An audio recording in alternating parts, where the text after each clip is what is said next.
NEET paper leak को लेकर जंतर मंतर पर चल रहे आंदोलन के बीच सरकार और सीजेपी के बीच दूसरे दौर की बातचीत हुई, लेकिन इससे कोई ठोस नतीजा नहीं निकल सका।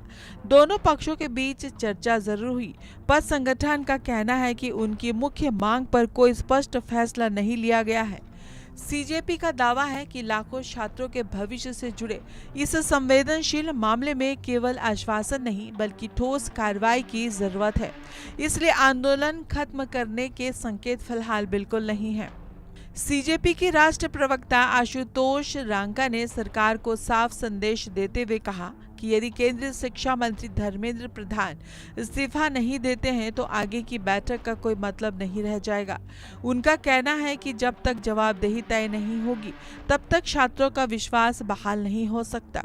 संगठन का आरोप है कि शिक्षा व्यवस्था में हुई इस बड़ी चूक की नैतिक जिम्मेदारी तय होनी चाहिए, इसलिए उनका आंदोलन केवल जांच तक नहीं बल्कि जवाबदेही तय कराने की लड़ाई है।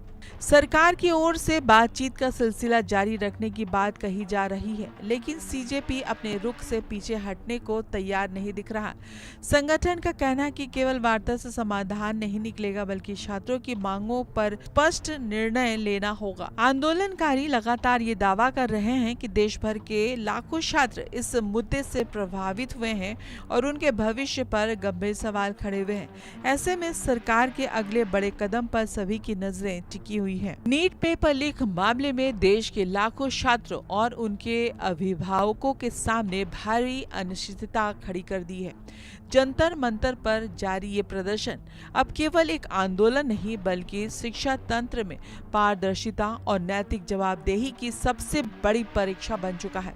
सीजेपी के कड़े रुख और शिक्षा मंत्री के इस्तीफे की मांग ने सरकार के लिए स्थिति को बेहद चुनौतीपूर्ण बना दिया है। अब ये देखने वाली बात होगी कि क्या सरकार इस गतिरोध को तोड़ने के लिए कोई बड़ा फैसला लेती है या फिर ये आंदोलन और उग्र रूप धारण करेगा।